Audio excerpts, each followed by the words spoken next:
ये 11,000 साल पहले की बात है, जब तपा देने वाली गर्मियों का लंबा दिन ख़त्म होने ही वाला था।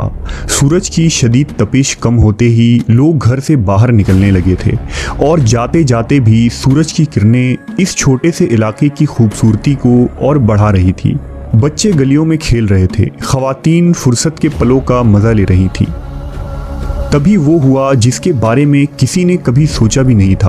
अगले कुछ लम्हों में ही ज़मीन पर मौजूद जन्नत नुमा ये इलाका, जिसे अटलांटिस कहा जाता था, तबाह हो चुका था।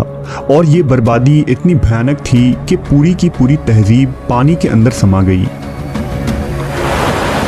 ये सब इतनी सफाई से हुआ कि आज इस तहजीब और इस इलाके का कोई नामो निशा भी नहीं मिलता, और आज तक लोगों को इस बात पर यकीन नहीं होता कि अटलांटिस नाम की कोई तहजीब इस दुनिया में मौजूद भी थी या नहीं।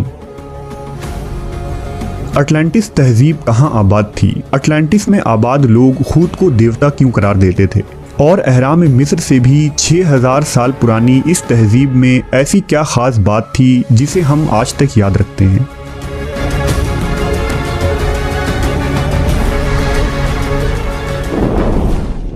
The lost city of Atlantis एक ऐसा बदनसीब शहर था जो अपने दौर से बहुत ज़्यादा जदीद और तरक्की याफ्ता था। अटलांटिस का जिक्र तारीख में सबसे पहले यूनान के मशहूर फ़लसफ़ी अफलातून ने 2300 साल पहले अपनी किताब में किया था। प्लेटो ने अपनी 2 किताब टीमस और क्रिटियस में अटलांटिस का तफसीली जिक्र किया है। अफलातून के मुताबिक ये शहर उसके वक्त से 9000 साल पहले इस दुनिया में मौजूद था। ये शहर अटलांटिक ओशन में कहीं वाक़ था, जो किसी कुदरती आफत या खुदाई अजाब की वजह से समुंदर में गर्क हो गया। अफलातून कहता है कि ये शहर रकबे के एतबार से बहुत बड़ा था। ये शहर एशिया से भी बड़ा था और ये दायरा नुमा जजीरों की शक्ल में आबाद था। उन दायरों में उछलती समुद्री मौजों का मंजर निहायत ही दिलकश था। उस शहर में दूर दूर तक हरे भरे मैदान थे और यहाँ की ज़मीन निहायत ही ज़रखेज़ थी, जहाँ बेशुमार ऊंची इमारतें और मादनियात पाए जाते थे। यहाँ के लोगों के सामने सोना चांदी एक मामूली सी चीज़ थी। अटलांटिस में आलिशान महल और इबादत गाहें थीं। अगर उन तामीरात के आगे अहराम मिस्र, दीवार चीन, ताज महल या बुर्ज खलीफा की बात करें तो ये भी अटलांटिस के आर्किटेक्चर की बराबरी नहीं कर सकते। अटलांटिस की इमारतें और सड़कें सपनों की दुनिया जैसा था और वहाँ के लोग टेक्नोलॉजी में बहुत आगे हुआ करते थे।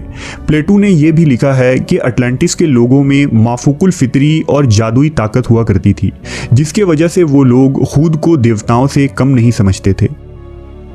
प्लेटो के मुताबिक अटलांटिस के लोगों के पास इतनी ज़्यादा दौलत थी जितनी कभी किसी बादशाह के पास न हुई और न कभी होगी। अटलांटिस जिस जजीरे पर आबाद था, वहाँ कुदरती माहौल और इकोसिस्टम निहायत ही बेमिसाल थी, जिसमें एक परफेक्ट बैलेंस बना हुआ था।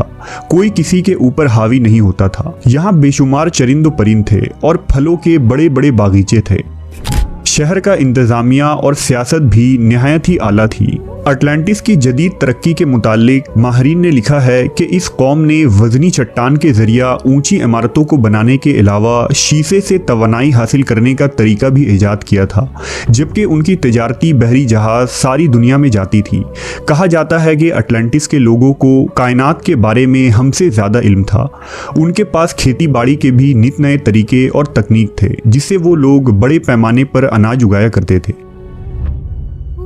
प्लेटो ने अटलांटिस में देवता के बने एक अजीम मूर्ति का भी जिक्र किया है, जो खालिस सोने का बना था और जिसे समुंदर के देवता के तौर पर पूजा जाता था।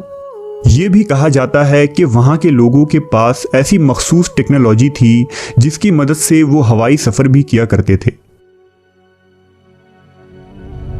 लेकिन एक तरफ जहां अफलातून ने अटलांटिस के लोगों की तारीफ की है, तो दूसरी तरफ उनकी खामियों और गुनाहों को भी बयान किया है। प्लेटो के बकौल उन्हीं वजूहात से अटलांटिस तहजीब पर खुदा का कहर नाजिल हुआ था। दरअसल अटलांटिस के लोग अपने टेक्नोलॉजी और ताकत के नशे में चूर खुद को देवता समझने लगे थे। उन्होंने अपने इलाके को